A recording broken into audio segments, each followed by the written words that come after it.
Estimados alumnas del módulo de Derechos Humanos, muy buenas tardes. En aras de lo que habíamos conversado en nuestra sesión virtual, voy a hacer algunas puntualizaciones o precisiones respecto de la Convención del Niño, Niñas y Adolescentes. Por supuesto, para que a partir de ese análisis ustedes puedan desarrollar su proyecto de investigación, cuya entrega será el día de mañana. Igual, preciso y reitero que cuando se habla del desarrollo del marco teórico es el resolver cada una de las preguntas y sus respuestas, por supuesto. Y cuando se hacía también la consulta de las soluciones o propuestas, planteémoslo desde el punto de vista de las conclusiones. Ustedes van a mostrar unas conclusiones. En esas conclusiones, planteen qué propuestas, qué soluciones, en virtud de su trabajo de investigación, pudiese tener Chile en cuenta para que se protejan, los derechos de la niñez en el país. Para ello, permítanme compartir un slide share. Ustedes saben que yo soy muy fanática de esta herramienta que claramente nos va a permitir, por supuesto, dar alcance a la explicación de la Convención sobre los Derechos del Niño, Niña y Adolescentes. Para ello,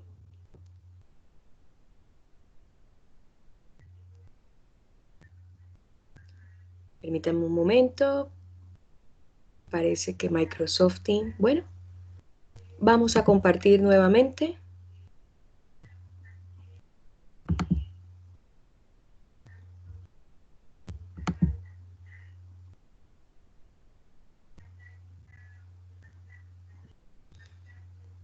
Y ahora sí. Bueno, procedamos a explicar qué es la Convención de los Derechos del Niño, Niña y Adolescentes. Tal convención recoge los derechos de todas las personas, por supuesto, menores de 18 años. Sus derechos están íntimamente ligados con las obligaciones y responsabilidades que tienen los estados. Ya hemos conversado ampliamente que para poder decir que el Estado es garante de los derechos humanos, debemos dar también en esa respuesta de que debe ser cumplidor o debe cumplir, por supuesto, las convenciones, las declaraciones y los tratados que correspondan a cada una de las temáticas y por las cuales también el Estado ha suscrito esos tratados como tal. En este caso, nos corresponde el estudio de los derechos del niño, de todos los niños y de todas las niñas.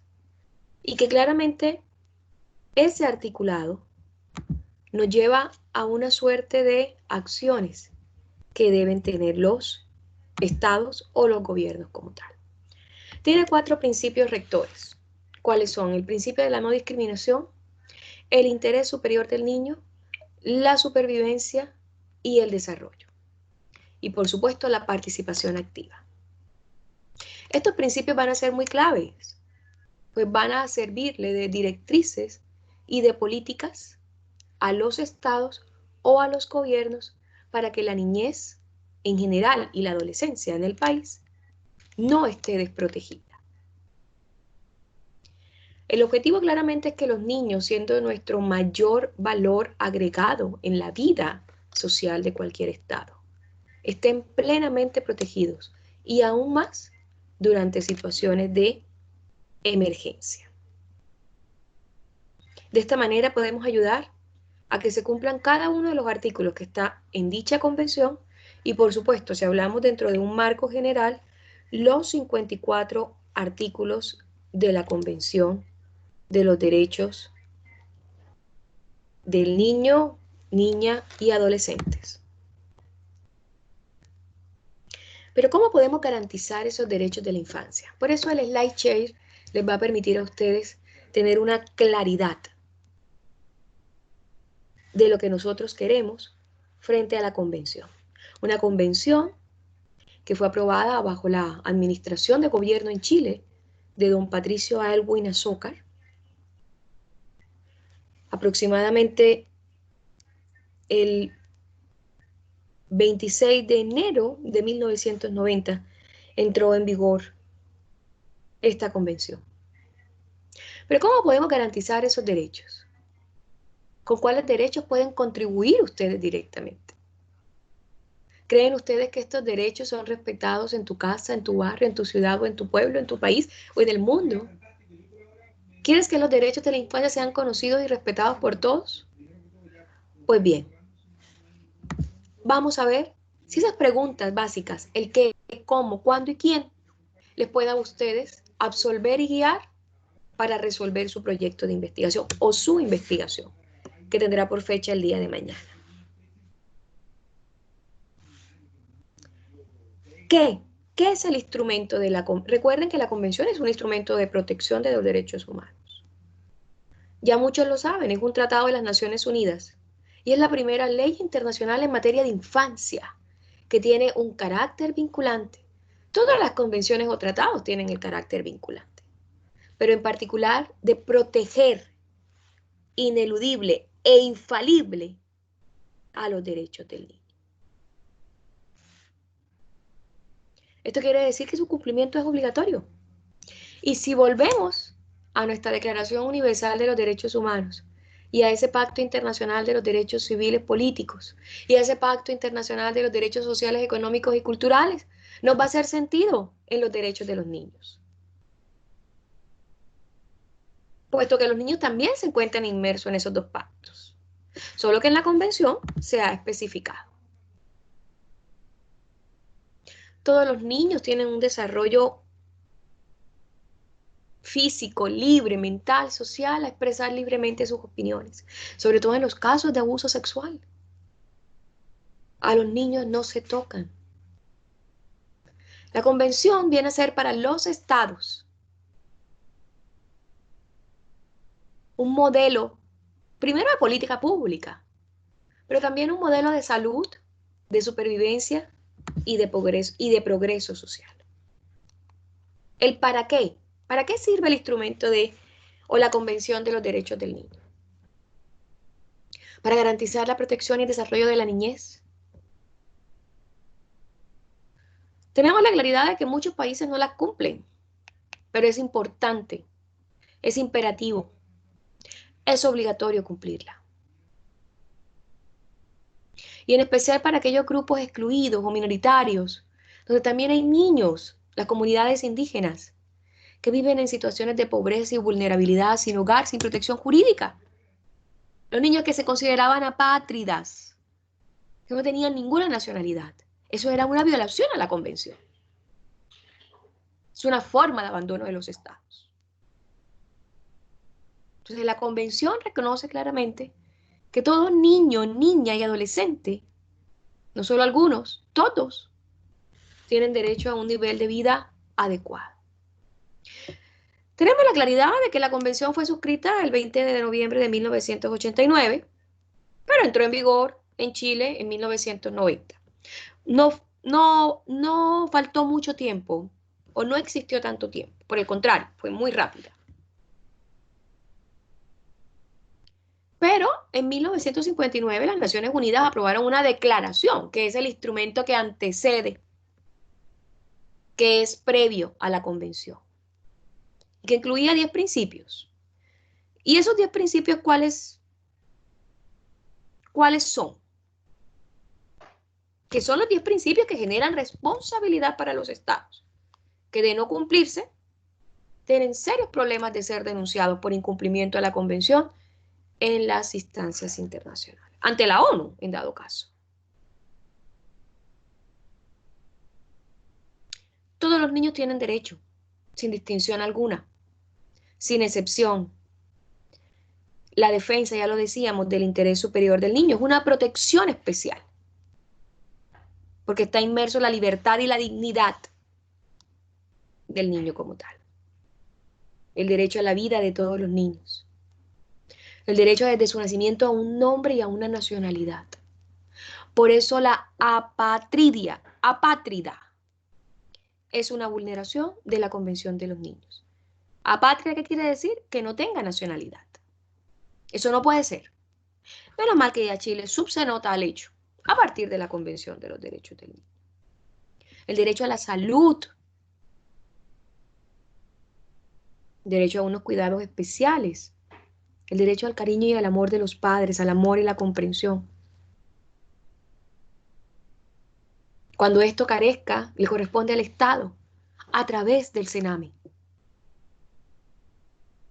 lograr que el niño encuentre su núcleo familiar mediante la reubicación del hogar. El derecho a la educación, el derecho a la protección, de socorro, de asistencia física, el derecho a la protección contra el abandono y los malos tratos, y por supuesto, el derecho a la no discriminación, a que exista un espíritu de comprensión, tolerancia, de amistad entre los pueblos, entre los estados, de la paz, de la fraternidad universal, que de tal manera impregnen todas las energías espirituales, físicas, aptitudes y actitudes, para que se dé cumplimiento de la Convención del Niño y para que se proteja verdaderamente a los niños.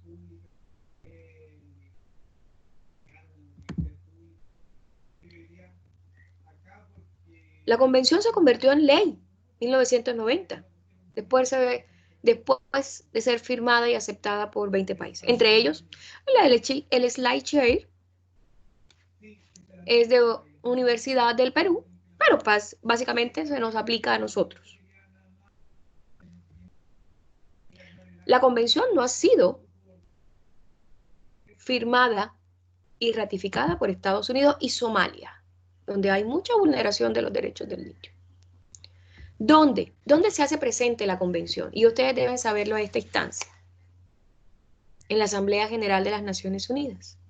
Porque como lo veíamos en la sesión del día de hoy, las Naciones Unidas trabajan en favor de la paz y el desarrollo, sobre la base de los principios de justicia, dignidad y bienestar. Entonces también es una oportunidad de equilibrar y que de una u otra manera los derechos humanos de los niños estén justamente basados en esos principios de justicia y dignidad.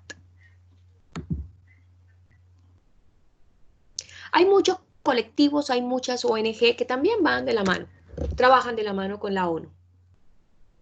En esos tenemos a UNICEF, Save the Children, Plan Internacional, la Mesa de Concertación para la Lucha contra la Pobreza, el colectivo Every Child, World Vision, que protegen los derechos aprobados sobre los derechos del niño, niñas y adolescentes. Defendibles en cualquier lugar del mundo. Los artículos de la Convención son 54 artículos, en las cuales vamos a ir de menos a más, y en ellos van a ir definiendo, empezando por qué se considera derechos del niño,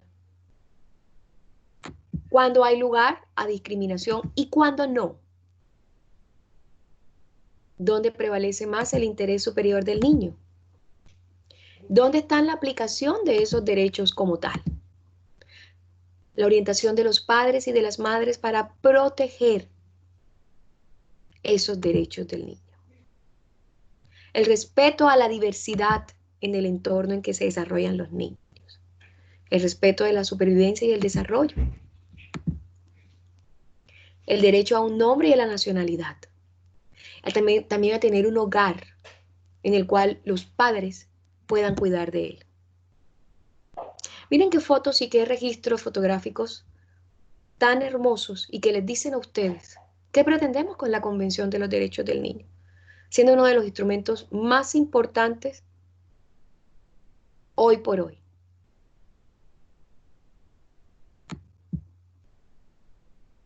El derecho a una identidad, a una identificación e individualización del niño, a la no separación de sus padres. Todos los niños o niñas deben estar en su núcleo familiar. Nadie debe ser separado de sus padres a menos que sea por su propio bienestar. En el caso de que su papá o su mamá estén separados, tienen derecho a mantener contacto con ambos de una manera expedita y fácil. Miren qué foto tan hermosa. El compartimento de los niños con los animales. Y el 10º principio, el derecho de reunión de la familia. Sí, por el principio de reunificación familiar, que tanto también se pregona dentro del Pacto de Marrakech y de la Convención de los Trabajadores Migrantes. Podríamos deducir de esta foto el derecho a una lactancia materna, expedita y óptima, a la no trata de personas, el reclutamiento forzado, el reclutamiento ilícito, atenta contra la Convención de los Derechos del Niño. Por eso también protegemos mucho la Convención de aquellas madres que han parido o han tenido a sus niños en los centros penitenciarios. La opinión de niños, niñas y adolescentes. Los niños tienen derecho a opinar de acuerdo a su edad y madurez, de que esa opinión de una u otra manera también sea tenida en cuenta. Miren qué imagen tan bella. La libertad de expresión. Y eso se parte justamente del desarrollo, tanto psicomotor, psicológico, personal y social del niño. Jóvenes, el SlideShare les va a permitir a ustedes también observar el análisis de los 54 artículos de la Convención. Y espero que esta cápsula haya sido muy ilustrativa para ustedes, puesto que de una u otra manera, ahí vamos a volver nuevamente a nuestra grabación, de una u otra manera les va a permitir ilustrarles sobre lo que aprendemos, sobre lo que pretendemos con este proyecto de investigación. El análisis de la Convención y la obligación imperante de carácter prevalente, de prioritario, de que todos los estados le den alcance y cumplimiento a ella. ¿En pro de qué? Del interés superior de nuestros niños. Un saludo.